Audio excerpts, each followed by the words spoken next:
Welcome back to the Deep Dive. Today, we're really wrestling with something that might sound pretty bureaucratic on the surface, but it gets right to the heart of the Army's future effectiveness. Yeah, absolutely. The core tension you see is this. The world, warfare itself, it's all changing so fast, it demands constant transformation. But how does a massive organization, like unbelievably complex like the Army, actually manage that change systematically? How do you make sure what you build today works for tomorrow's fight? That's exactly it. That tension needing speed, adaptation versus, the sheer weight and bureaucracy of this huge institution. That's what we're unpacking today. Okay. Our mission for this deep dive is to really examine the Department of the Army's force management system.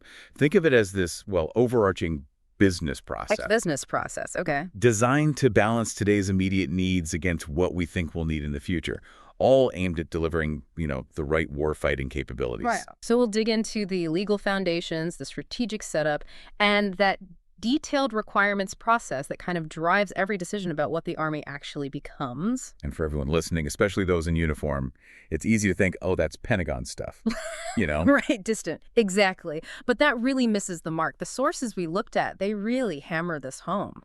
This force management system, it's like the invisible architecture of your whole military career. It really is. This system, it created every single unit you will ever serve in. It decided on the gear you use, the training standards you meet. So for any field-grade officer, really anyone stepping into leadership, understanding these processes, even conceptually, isn't optional anymore. The Army's own guidance on change management says it flat out. You're either going to manage these processes or you'll be, deeply affected by them. Exactly. It's more than just knowing the acronyms, right? It's about figuring out how to actually influence the system. Whether you're, say, writing new doctrine or developing requirements for some future piece of kit or trying to justify funding for a program, you need to know which lane you're in, basically, and ask the right questions. And that urgency, that need to understand, it comes right from the top. The strategic baseline we're starting with, it's from the Army Chief of Staff, General Randy George. He's quoted in that change management doc saying, "The world and warfare are changing rapidly. Simple as that. Direct." So the goal, his mandate, is for continuous transformation. And that means constantly adapting how the Army fights, organizes, trains, equips, everything. Iteratively adapting, not just one big shift. Right. So let's unpack the system that's trying to make that happen, starting at the very bottom, the foundation, the legal authority that actually defines the Army. Okay, so the foundation of authority. Why force management gets so complex right off the bat is because the Army, it serves multiple masters, doesn't it? Thanks to the Constitution's separation of powers. That's a crucial point to start with, yeah. You've basically got the executive branch and the legislative branch setting the boundaries. Okay. The president, constitutionally, is the commander-in-chief. So the executive branch handles military operations, directs forces day to day, executes national strategy through the Department of Defense. They can move fast, historically. Like President Roosevelt during World War II. Right. Making major operational calls without necessarily running the detailed plans by Congress first. Exactly. That's the executive power in action. But then you've got Congress, a legislative branch. And their constitutional authority is huge power to raise armies, maintain the Navy, fund everything. Yeah, power to the purse. Absolutely critical. Congress decides the size, the shape of the military. They pass the National Defense Authorization Act every year, the budget acts. That's where they exert control. And this is where that inherent tension really starts, isn't it? Congress legislates the structure of the military. Yeah, they set the total numbers, the end strength for active, guard, reserve. They even cap the number of people at certain ranks. So the executive decides how to fight, maybe, but Congress decides what resources are available to fight. Right, and that inherently puts the brakes on adaptation sometimes, even though that separation is fundamental to the system. And all of these laws, plus precedents, executive orders, they get rolled up into the United States Federal Code. That's the rule book. We talk about titles, right? Yeah, shorthand for different sections of the code. The big one for us is Title 10, Armed Forces. Okay. That lays out the whole military's organization mission. Subtitle B is specifically about the Department of the Army active duty. the Reserve, and the National Guard when they're federalized under federal control. And then there's Title 32. That's key for the Guard especially, right? Exactly. That's their normal state status, operating under the governor's state emergencies, disaster relief, that sort of thing, before they get the call for federal mobilization. And the minute they're federalized. They switch right back to Title 10 authority. Got it. And briefly, Title 50. That covers war and national defense more broadly. Things like intelligence operations, declarations related to national security. Less about the day-to-day structure, but still part of the legal landscape. Okay. So, with that legal framework in mind, let's clarify the Army's specific Title 10 mission. Because, like you said, people often mix it up with actually commanding troops in battle. Right. And the distinction is vital. The Department of the Army's mission is fundamentally institutional. It's about support. Not combat command. No, that authority rests with the combatant commanders. The Department of the Army's job, spelled out in Title 10, is to provide land domain capabilities to support those combatant commanders. And the law gets really specific about how they provide that support, doesn't it? It lists out all those functions. It does. It's that whole list. Recruiting, organizing, supplying, equipping, and that specifically includes R&D, research and development. Okay. Then training, servicing, mobilizing, demobilizing, administering, maintaining. Even construction and repair of facilities. Wow. That list is basically the entire engine of the institutional Army, isn't it? Pretty much. It dictates everything the Department of the Army has to do internally to make sure it can meet those support requirements for the forces out there doing the job. So, to actually do all that stuff, recruiting, organizing, training, equipping, all those Title 10 functions, the Secretary of the Army needs a structure. And that starts with headquarters, Department of the Army, right? HQDA. Correct. HQDA is the central hub. It's designed with two parts to balance civilian control and military expertise. You've got the Office of the Secretary of the Army, the Secretariat and the Army staff, led by the Chief of Staff. And the Secretariat is the civilian side, focusing on oversight, making sure plans and policies line up with priorities, maintaining that civilian control principle. That's their lane, review and compliance. Meanwhile, the Army staff, the uniformed and civilian experts, they focus on the nitty-gritty, developing the detailed plans, the policies, figuring out the resourcing. But the Army staff itself is limited in size by law, right? Congress put a cap on it. Yeah, just over 3,000 personnel. Which sounds like a lot, but compared to the scale of the Army's mission, it's tiny. They absolutely cannot execute all those Title 10 functions alone. Okay, so that's why the Army relies on these subordinate activities. Yeah. 4 main types, and the big ones are the Army commands, the ACOMs. Right. These are the heavy lifters designated to perform multiple Title 10 functions, although each tends to specialize. Let's quickly run through the big 4. Okay. First up, United States Army Forces Command, or FORSCOM. FORSCOM is your domestic power projection engine. They train, mobilize, deploy, sustain, bring back conventional forces. Crucially, most operational units sitting in the continental U.S. before they're assigned out fall under FORSCOM. Okay. Then, United States Army Training and Doctrine Command. TRIDOC. TRIDOC is the Army's brain trust, you could say. They recruit, train, educate soldiers and leaders, develop doctrine, how we fight, set standards, and importantly for force management, they really build the future Army. They write the concepts. Third, United States Army Materiel Command, AMC. AMC is the logistics backbone. Technology, acquisition support, deep maintenance, contracts, managing installations worldwide. If it's stuff or support for stuff, AMC is involved. And finally, the newest one, focused on the future. United States Army Futures Command, AFC. AFC's whole reason for being is modernization. They look at the future battlefield, figure out what capabilities we'll need, design the organizations, and try to speed up getting new gear into soldiers' hands. And there's that tension again, right? Yep. FORSCOM focused on today's readiness, AFC on tomorrow's fight. And both competing for the same limited pool of dollars and people. That's a constant dynamic. Okay. Beyond the big ACOMs, we also have the Army Service Component Commands, the ASCCs. Right. These are the senior Army commands assigned directly to the big geographic combatant commands. Think U.S. Army Pacific, U.S. Army Europe and Africa, U.S. Army Central. So they work for the combatant commander operationally. Exactly. But they still report back to the Department of the Army for executing those Title 10 support functions within that theater. They're the bridge. They provide the personnel, the logistics, the admin support to the Army forces deployed there. Precisely. They're the critical interface ensuring Title 10 support flows to the warfighter, which leads us nicely into this really critical distinction in force management. Operating forces versus generating forces. Yeah, this is fundamental to understanding where resources go and why. The operating forces are your trigger pullers, basically. Companies, battalions, brigades, divisions. Right. Units designed for combat operations, their whole purpose is meeting combatant commander requirements. Hmm. And their structure, their people, their equipment, it's all formally documented on a modified table of organization and equipment, an MTOE. That's their blueprint for their combat mission. And the generating force? That's the institutional army. Everything else, really. Training centers, recruiting stations, depots, research labs, HQDA itself. Their job is to generate, prepare, and sustain the operating forces. By doing those Title X jobs. Exactly. And their structure is documented on a table of distribution and allowance, or TDA. It authorizes people and equipment based on their administrative or institutional mission, not direct combat. You need the generating force to build and sustain the operating force. Okay, and managing the relationship, especially the support flow, involves this concept of administrative control, or ADCON. Right. ADCON is the authority the service secretaries, like the Secretary of the Army, use to fulfill their Title X duties for their forces. So personnel management, unit logistics, training, readiness reporting, discipline, all that support stuff. Yes. And the key thing to remember, ADCON is explicitly defined as not a command relationship in the operational sense. It's about stewardship and support. Okay, let's use that example from the reading to make it concrete. The 1st Battalion, 10th Infantry Brigade, combat team deployment.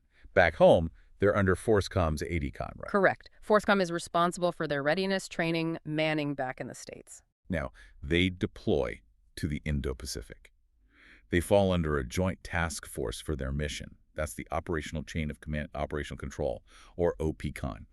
Secretary of Defense to the combatant commander, down to the JTF commander, telling them what hill to take. Clear operational line. But the ADCON line, the support line, is totally separate. Right. So if that battalion needs replacement soldiers or spare parts for their vehicles... You don't call the JTF commander for that. That request goes up the administrative chain. From the unit, likely through the brigade, up to United States Army Pacific, the ASCC for that theater. And U.S. Army Pacific, getting its direction ultimately from the Department of the Army, has the Title X responsibility to provide those replacements, that sustainment. Exactly. Even if, say, a Marine general is exercising OPCON over that Army battalion's tactical maneuvers, you've got these two distinct lines of authority running simultaneously. Force management is the system trying to keep those lines synchronized so the unit gets what it needs. It's complex. No kidding. Yeah. That friction seems built into the system. Okay, so that complexity, that inherent friction between the operational needs, OPCON, and the support structure, ADCON, it just screams for some kind of central brain, right? Something to direct the whole effort. Absolutely. And that's where the Army Strategic Planning System, or ASPS, comes in. Think of it as the Army's mechanism for weaving together all those Title X responsibilities with the big picture national security strategy, what the combatant commanders actually need on the ground. So its goal is basically to make sure every decision, funding, policy, unit design lines up with what the Army needs to provide for the nation's defense. That's the core idea. Ensuring the Army develops and sustains the right land capabilities aligned with national strategy and COCOM needs. It does this through a cascade of 4 key documents that provide direction. Okay, what's the top level? That's the Army strategy. This is the big vision document. Sets the overall direction across all timelines, near, mid, far term. It establishes the Army vision and makes sure all the other plans nest underneath it. It answers, what kind of Army do we fundamentally need to be? All right, then from the big vision. You get the Army campaign plan.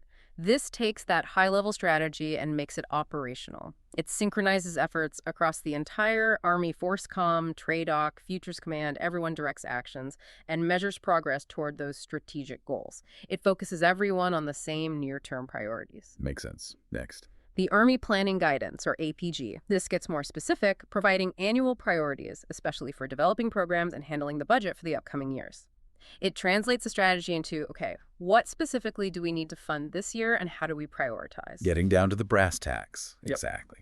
And finally, arguably the most impactful bridge document, the Army Program Guidance Memorandum, the APGM.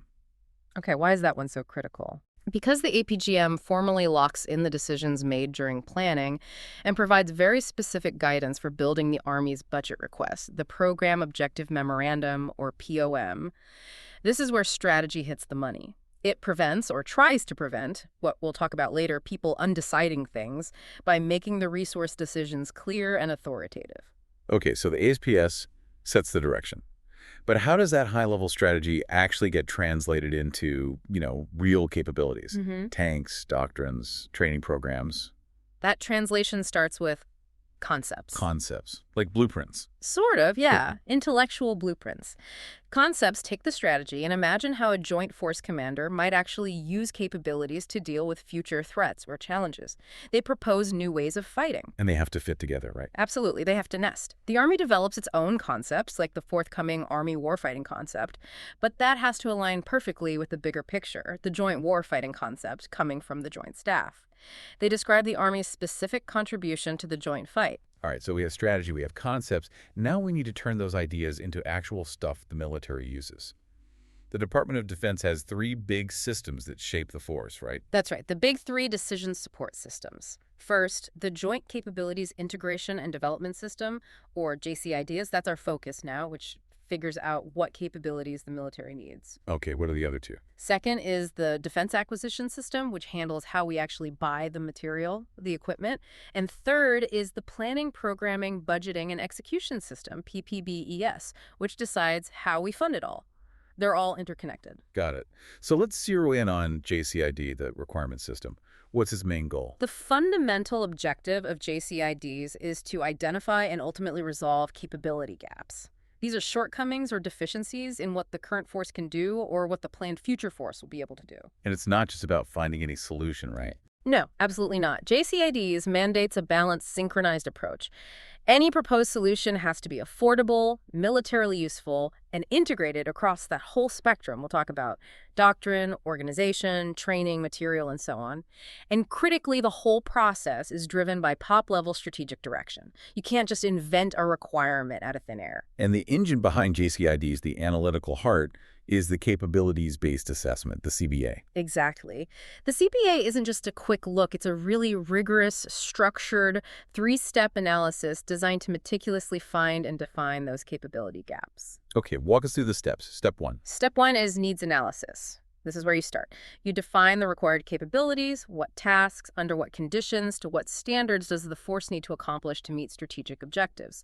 You trace this back to strategy documents, concepts. The output is basically, here's the mission, and here's what we absolutely need to be able to do. Okay, step 2. Step 2 is gap analysis. This is crucial. You compare those required capabilities from step 1 against what the force currently has and what it's already programmed to get in the future. You identify the shortfalls, the gaps. And you have to prioritize them. Yes, and critically, you have to link each gap to a specific operational situation and clearly state the consequence of not filling that gap. What's the risk to mission or risk to force? If you can't articulate that risk, that potential failure, the requirement likely won't survive the process. No risk, no requirement. Makes sense. And the final step. Step 3 is solutions analysis. Now that you have prioritized gaps linked to risk, you figure out how to fix them. Can we solve this with non-material changes like new doctrine or training? Or do we need a material solution, new equipment? The proposed solutions have to be feasible, affordable, technically achievable, and deliverable in the right time frame. This is where you decide if you need a new manual or a new multi-billion-dollar weapons system. Now, JCIDs isn't always slow and deliberate, right? Sometimes things are needed now. Correct. The system recognizes urgency. So there are basically 2 main pathways or lanes for getting requirements validated. What's the standard way? The standard and the preferred path is deliberate requirements. This uses the full comprehensive CBA process we just talked about. It's focused on future needs, usually things needed more than 2 years out.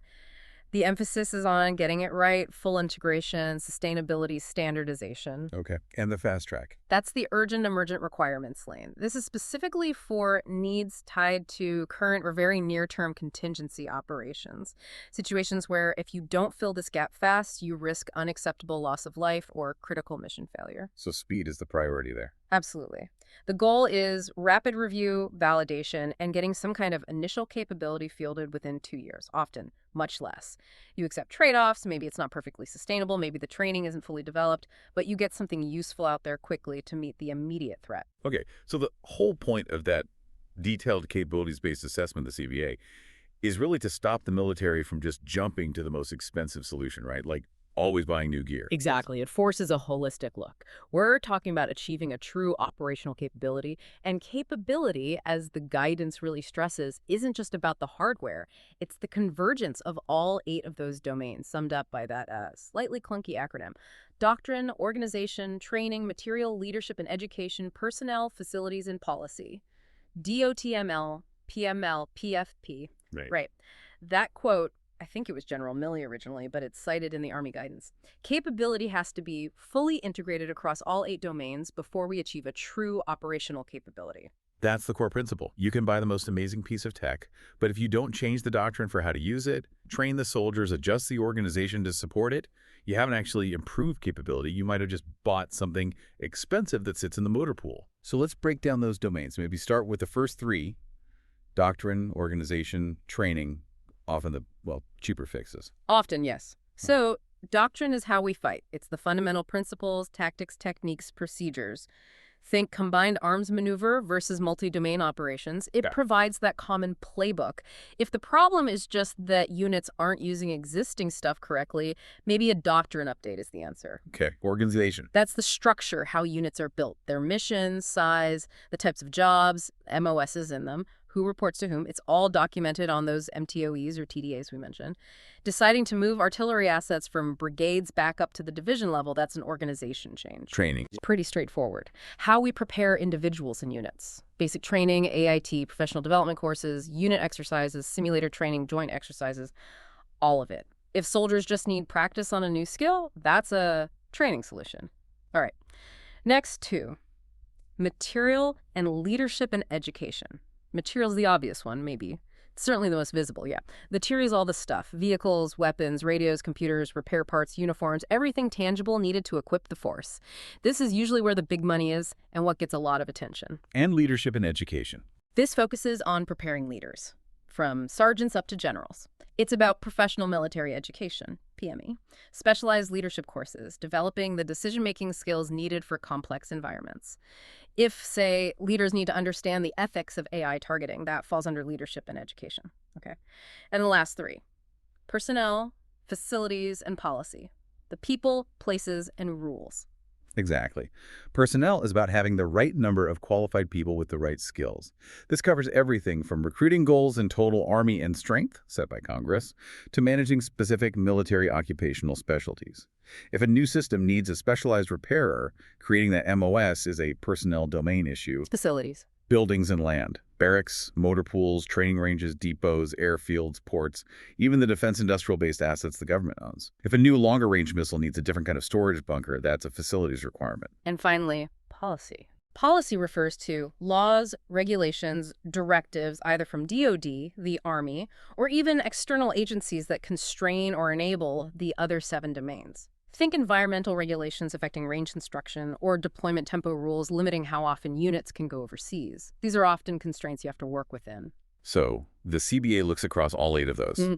Once it identifies the gaps, the risks, and potential solutions in those areas, how does that analysis turn into formal documents that actually drive action and funding? This is where that big M versus little m thing comes in. Absolutely. Critical distinction. It determines which documentation path you follow. If the analysis shows the capability gap can be fixed, or at least significantly helped, by changes in doctrine, organization, training, leadership, personnel, facilities, or policy. The non-material domains. Right. Or if it involves using existing equipment differently or buying readily available commercial off-the-shelf COTS gear stuff we call little m material because it doesn't require new development, then the requirement is documented on a doctrine, organization, training material, little m, leadership and education, personnel, facilities, and policy change request, or DCR. This stays largely outside the formal acquisition system. It's about institutional change. But what if that's not enough? What if you really do need new military-specific gear? Now you're talking big M material. If the solution requires substantial modification to existing military equipment, or worse, the research and development of a brand new system designed specifically for military use. The expensive path. Usually, yes. Then you have to enter the formal defense acquisition system. The requirement is documented first in an initial capabilities document, or ICD. And the ICD lays out the need. Yes. It documents the operational need based on the CBA, defines the gaps, states the risks, and justifies why non-material or little m solutions aren't sufficient. It sets the performance goals for the new system. This gets approved at very high levels, often by the Joint Requirements Oversight Council, JROC, and it kicks off the whole acquisition process, leading to things like a capability development document, CDD later on, which gets even more specific about system attributes. The ICD is the gateway to potentially billions in spending. Okay, so we've described this very methodical, very deliberate system, CBA, JCIDS, DOTMLPF-P analysis, formal documents. It sounds inherently slow. It can be. Yeah. And that's the problem, right? The world isn't moving slowly. The character of war is changing fast. Which brings us to this idea from the Chief of Staff, General George. Transformation in contact. Exactly. This builds on the Army Transformation Initiative. General Rainey talks about this in his Continuous Transformation article. It's about speeding things up, especially integrating technology, getting new capabilities, even prototypes or early versions, into the hands of soldiers now, in select units, letting them experiment and figure out what works operationally, rather than waiting years for the perfect, fully baked solution for the entire Army. Because the competition is happening right now. Precisely. We can't wait until the next budget cycle or the next 5-year plan if the adversary is adapting today. But trying to move fast like that slams right into what General Rainey calls the fiscal agility challenge. This is about how the money system itself creates roadblocks, right? Yeah, it's a fundamental conflict between the speed of technology and the speed of budgeting. Early on, when a requirement is maybe a bit fuzzy, technology risks are high, the Army actually has more flexibility to shift funds around. Okay. But as a program gets locked into the budget, goes through the whole PPBES process, gets funding approved by Congress for specific things, the money becomes rigid. The Army develops a low ability to move that money, even if the technology landscape has totally changed and the original requirement is becoming obsolete. He uses that iPod versus smartphone analogy, which is pretty powerful. It really illustrates it. Imagine the Army spends, say, 8 years meticulously developing and funding a super rugged military-grade iPod, meets all the specs. Built like a tank. Right. But in those same 8 years, the commercial world leaps forward. The smartphone emerges totally different concept, integrated, multifunctional. It makes the dedicated music player, even a rugged one, look ancient. But the Army's money is locked into the iPod program. Exactly. They can't just say, oops, change of plans, let's buy smartphones instead. Not without potentially restarting the whole requirements and funding process, wasting years and maybe billions already spent on the iPod. So the solution is? Well, part of it, as General Rainey argues, is writing requirements for the capability needed, like secure mobile data access and processing, not for a specific thing like an Army iPod. And managing the funding more flexibly, allowing programs to pivot and incorporate commercial tech breakthroughs without going back to square one every time. Because so much innovation, especially in AI, robotics, networking, it's happening commercially now. Right. We need ways to tap into that faster, work with companies that aren't traditional defense contractors, and field things quickly, even if they're just minimum viable products to start. Learn by doing. And this push for faster, more integrated change leads to the idea of formation-based change. It's not just about individual pieces of kit.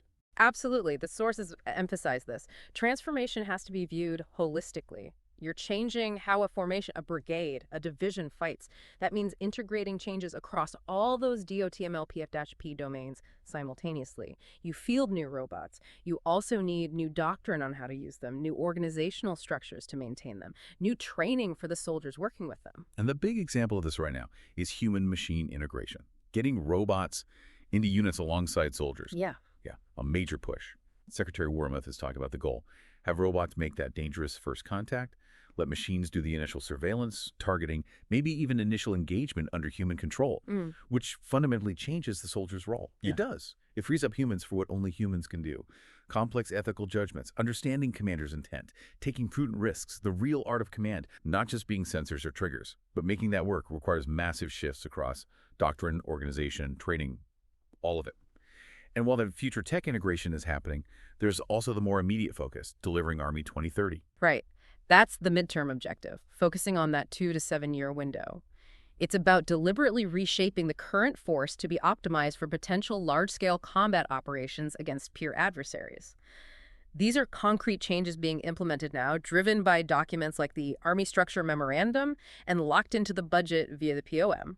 What kind of changes are we seeing there? Things like consolidating specialized capabilities, artillery, engineers, air defense back at the division level, making divisions more self-contained fighting units, and freeing up brigade commanders to focus purely on maneuver. And giving higher echelons, like Corps headquarters, new tools. Exactly. Corps getting things like dedicated air defense battalions and, importantly, the new multi-domain task forces, which are designed to integrate effects across land, sea, air, space, and cyber at a higher operational level. But managing all this change, especially big structural shifts, requires serious discipline. General Rainey warns about this danger of undeciding. What does he mean by that? It's a really insidious problem in large bureaucracies. It happens when a senior leader makes a tough decision, say, to restructure a certain type of unit. But that decision isn't communicated with absolute clarity and authority, and crucially, isn't immediately backed up by changes in official documents and resource allocation. So if it seems ambiguous or still up for debate, Then different parts of the organization, especially down in the weeds in the generating force, might interpret it differently. Or they'll just kind of wait and see, assuming it might change again. They postpone taking action. and you waste time and energy relitigating something that was supposedly already decided. Precisely. The real transformation, the actual change on the ground, only happens when the resources follow the decision. When the personnel slots move, the equipment delivery plans change, the funding lines shift in that program guidance memorandum and the resulting budget. Until the resources realign, the decision hasn't really been made effectively. Tag outro. So if we try to pull this all together, this huge, complex thing called force management, it starts with the law, Title 10. It's guided by strategy through the Army's strategic planning system. It identifies needs and gaps using the capabilities-based assessment within JCIDS. Rigorous analysis. And ultimately, it aims to deliver integrated solutions, thinking across all 8 of those DOTMLPF-P domains, not just buying stuff, but creating real capability. That's the goal. And underpinning all that complexity, driving every decision, is that fundamental tension we started with, the one every senior leader grapples with daily. The resources versus requirements crunch. Exactly. That change management source puts it bluntly. There just isn't enough time, money, or people to do everything. You can't fully meet all of today's demands and fully invest in everything needed for tomorrow. So the final thought we want to leave you with, the core dilemma that force management constantly tries to resolve is that very choice. Yeah, if you can't do both, where do you put the emphasis? Do you invest heavily in more training, higher readiness right now to support the combatant commanders facing immediate threats? Or do you commit those precious resources to developing the AI, the robotics, the advanced networks you know you'll desperately need 10, 15 years down the road? That fundamental choice, readiness today versus modernization for tomorrow, that tension shapes the Army every single day.